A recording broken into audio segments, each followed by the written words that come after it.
Vamos lá então? Pega aí papel e caneta. Você que tem a Bíblia aí ou o smartphone, abra aí a tua Bíblia no livro do Êxodo. Nós vamos meditar em apenas 2 versículos do capítulo 8. Vou te dar uma visão panorâmica do que ocorre no capítulo. E aí depois a gente vai construir aqui, vamos pensar juntos em algumas coisas, tá? Livro do Êxodo, capítulo 8. E eu quero ler 2 versículos com você apenas, que é o 21 e o 22. Vamos lá, acompanha a leitura aí comigo. Porque se não deixares ir o meu povo, eis que enviarei enxames de mosca sobre ti, e sobre teus servos, e sobre o teu povo, e as tuas casas, e as casas dos egípcios se encherão destes enxames, e também a terra em que eles estiverem. Vou dizer de novo, e também a terra em que eles estiverem. E naquele dia eu separarei a terra de Gósen, em que o meu povo habita, que nela não haja enxames de mosca, para que saibais que eu sou o Senhor no meio desta terra. Deixa eu te falar algumas coisas sobre isso aqui. E quando eu falo desse tema, a ideia que a gente quer passar aqui não é que Deus vai te proteger de tudo. Entenda, quando a gente usa essa fala, mas tu não serás atingido, você não pode gerar em você o conceito de que Deus vai te proteger de todas as coisas. Qual é a ideia dessa palavra? É a soberania de Deus. Você precisa ter a compreensão de que Deus é soberano e poderoso para cuidar de você em qualquer circunstância, em qualquer ambiente, tá? Então a ideia é essa. O capítulo 8 ele vai discorrer de que maneira Deus ele declarou guerra a Faraó. Faraó está resistente, claro. Dentro de tudo isso existe um projeto divino. Deus está de alguma maneira articulando toda a situação. Para quê? Para que nesse desenrolar dessa história, os egípcios saibam que Deus é Deus e o povo de Israel também conheçam Deus. Você precisa entender que houve mais de 400 anos a qual Deus não se manifestara. Então o povo precisava conhecer a mão poderosa de Deus. Deus enviou as pragas das rãs, Deus enviou as pragas dos piolhos, e nesse meio tempo, o faraó ele tem as suas indas e vindas. Por quê? Quando as coisas apertam, ele amolece o coração. Mas logo que ele se percebe confortável, ele retoma o coração endurecido. A gente tem que parar com essa coisa de buscar a Deus só quando a vida machuca, de se entregar a Deus só quando a situação está difícil. É o que Faraó está fazendo nesse tempo. Por fim, no fim desse capítulo, Deus anuncia a praga das moscas e ele vai anunciar através do Moisés, como nós lemos no versículo 21 e no versículo 22. A coisa mais interessante que existe nesses desses 2 versículos é que Deus ele situa, né? No versículo 21 ele situa os egípcios e ele situa o povo hebreu.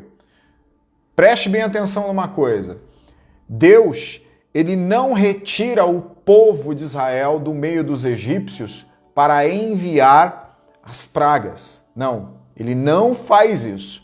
Deus, ele não tira o povo daquele lugar, daquela geografia, para punir os egípcios. E aí, a gente começa a aprender algumas coisas aqui. Primeiro Deus falou que a terra em que os egípcios estivessem seria atingida. E a terra que o povo hebreu estivesse não seria atingida. Apesar deles estarem no mesmo país, no mesmo lugar. E aí, deixa eu te falar algumas coisas sobre proteção divina. O amor de Deus, ele não vai, algumas vezes, te separar das necessidades ou debilidades humanas. Ele não vai te tirar desse lugar de necessidade. Ele não vai te tirar desse lugar de debilidades humanas. Como o amor de Deus atua? O amor de Deus age na terra da debilidade. O amor de Deus, ele age na terra da necessidade. O amor de Deus, ele entra hoje, e eu quero ser profético, na tua terra de necessidade. E ele age dentro desse lugar. Deus, ele se revela a mim e a você dentro desses ambientes de necessidade. Deus não tira o povo de Israel do Egito para enviar as pragas. Deus é tão soberano e tão poderoso que mesmo o povo estando dentro da terra do Egito, Deus consegue fazer com que as pragas atinja os egípcios e não atinja os hebreus. As proteções divinas nem sempre virão dentro das nossas expectativas. Talvez você esteja aí hoje preocupado, preocupada com uma circunstância, porque você está num ambiente tóxico, destrutivo, um ambiente que está maltratando você de repente, mas eu quero liberar essa palavra sobre a tua vida. Deus, ele tem poder para revelar o amor dele dentro desse ambiente que você está, dentro dessa circunstância que você está enfrentando. Por quê que Deus faz isso? Porque Deus, ele consegue distinguir muito bem o justo do ímpio. Deus, ele consegue, Spurgeon vai dizer que Deus se revela a cada um segundo o seu caráter. Deus se revela a cada um segundo ao seu caráter. Então Deus, dentro de uma casa, de uma única casa, ele pode abençoar alguns e abandonar outros. Dentro de uma empresa, ele pode prosperar e abandonar outros. Por quê? Deus, ele não precisa de uma geografia que, de alguma maneira, seja favorável para te abençoar. Deus não precisa ser favorecido por pessoas. Deus não precisa ser favorecido pelos meios. Deus não precisa ser favorecido pela geografia, pelo lugar. Tira isso da sua cabeça. É claro, às vezes existem momentos que Deus nos arranca de alguns lugares, mas não é porque Deus não tem poder para nos abençoar dentro desses lugares. É porque talvez o plano, o projeto não seja nesse lugar, mas não é que Deus não pode te abençoar nesse ambiente. Quando Isaac está em Gerar e vem uma grande fome, o povo começa a migrar de Gerar para o Egito, porque há uma grande seca. Deus aparece a Isaac e fala: Isaac, não precisa sair daqui, não precisa ter o comportamento que os outros têm. Por quê? Deus faz distinção de você em relação àquele que está se levantando contra você, aquele que está praticando mal contra a sua vida. Deus consegue distinguir isso muito bem. E ele diz ao Isaac: Isaac, semeia nessa terra seca, porque não vai ser a terra que vai te abençoar, Isaac. Semeia nessa terra seca, Isaac, porque não vai ser esse lugar que vai te abençoar, Isaac. Semeia nessa terra seca, Isaac, porque eu vou te abençoar. Independente da terra que está seca, independente da chuva que não cai, Deus disse ao Isaac: me obedeça, que eu te abençoarei. Então Deus, ele consegue fazer essa distinção. Salmo 91 vai dizer que aquele que habita no esconderijo do Altíssimo, à sombra do Onipotente, descansará. Deus está em todo lugar. Deus está em todo lugar. Descansar à sombra do Onipotente não está relacionado a ambientes. Não, porque Deus está em todo lugar. Deus está aqui, Deus está aí, Deus está no amanhã, Deus está no ontem. Então, estar à sombra do Onipotente não está relacionado diretamente a lugares. A sombra do Onipotente é o lugar que você decidiu descansar. E como se descansa à sombra do Onipotente? Descansar à sombra do Onipotente é andar em obediência, é confiar que Ele tudo fará. Isso é descansar, é obedecer e confiar. Isso revela descanso. Agora, Deus, ele decidiu ferir o Egito, mas os olhos do Senhor estão em todos os lugares. E aí você imagina, moscas são insetos irracionais que são levadas pelo vento a qualquer lugar. Mas deixa eu falar uma loucura. Naquele dia, elas se tornaram, entre aspas, racionais, porque Deus anunciou: vocês não irão tocar no meu povo. Apesar deles estarem no Egito, eles são meu povo. Quero liberar essa palavra para você. Não sei qual é o Egito da tua vida. Egito é o lugar da escravidão. Egito é o lugar que não é meu. Eu não sei qual é. Mas apesar de você estar no Egito, você ainda é filho. Você ainda é filha. E Deus consegue distinguir isso de forma muito excelente e eficaz. Deus consegue perceber isso. Eu sinto a graça de Deus. E eu espero que essa graça te alcance onde você estiver agora. E não importa o que tem tentado controlar o seu coração. O que importa é que se você está no Egito da tua vida, Deus sabe quem é você. Deus sabe que você é um justo.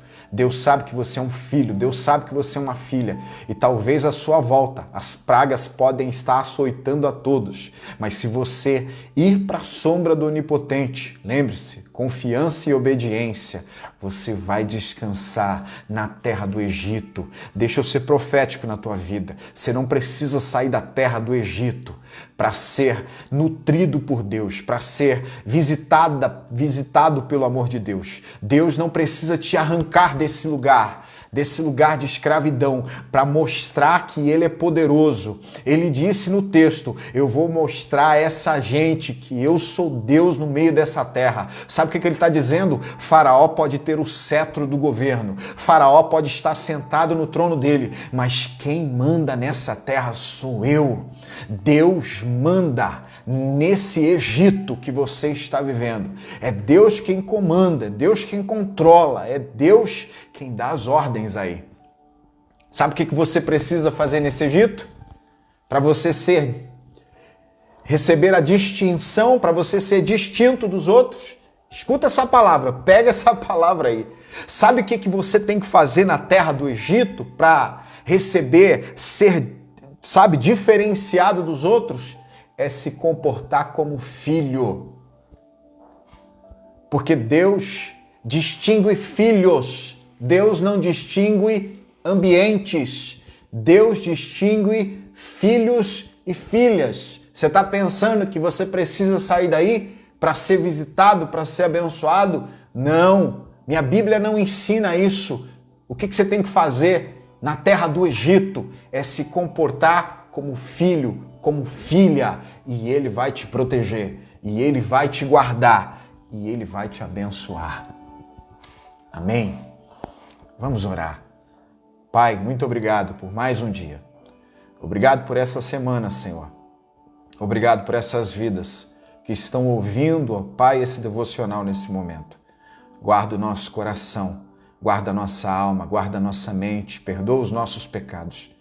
Senhor, que nós possamos receber essa palavra e, Deus, ter comportamento de filho na terra do Egito, porque é isso que vai nos separar, é isso que vai trazer a manifestação do Teu amor em nossa vida. Em nome de Jesus, eu quero abençoar a cada lar, a cada família representada aqui nesse momento. Quero também orar pelos enfermos. Tua palavra me ensina a orar pelos enfermos e peço a Ti, ó Deus, que Tu possa curá-los, em nome de Jesus. Senhor, visita a mesa do órfão e da viúva nesses tempos difíceis. Levanta a Tua igreja na terra, para fazer a diferença não apenas espiritual, mas social também entre as famílias, Senhor. Que hajam em nosso meio corações generosos, ó Deus, preocupados com o próximo.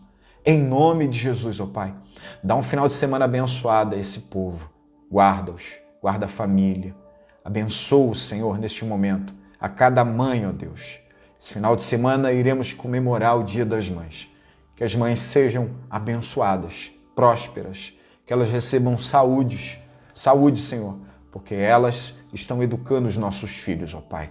Em nome de Jesus, que o mal que tem rondado a sociedade não alcance as famílias, que as tuas filhas permaneçam andando debaixo da tua autoridade, sendo obedientes a ti, ó Pai. Em nome de Jesus, assim como foi Joquebede, que guardou Moisés, protegeu Moisés, que essas mães, Senhor, possam ter esse compromisso de guardar e proteger os filhos, ó Pai. Em nome de Jesus, eu abençoo a cada lar, a cada família, para a glória do teu nome, Senhor. Nós te agradecemos nesse dia. Amém. Amém. Deus abençoe você. Essa palavra te tocou? Te abençoou essa palavra? Sim? Então compartilha aí. Compartilha ela, marque alguém, compartilha lá no Spotify, no YouTube. Compartilha, abençoe a vida de alguém nesse dia. Que Deus abençoe e eu estou aqui novamente segunda-feira te esperando. Tá uma bênção esse tempo e eu espero que esteja sendo uma bênção para você também. Um bom final de semana e fiquem na paz do Senhor.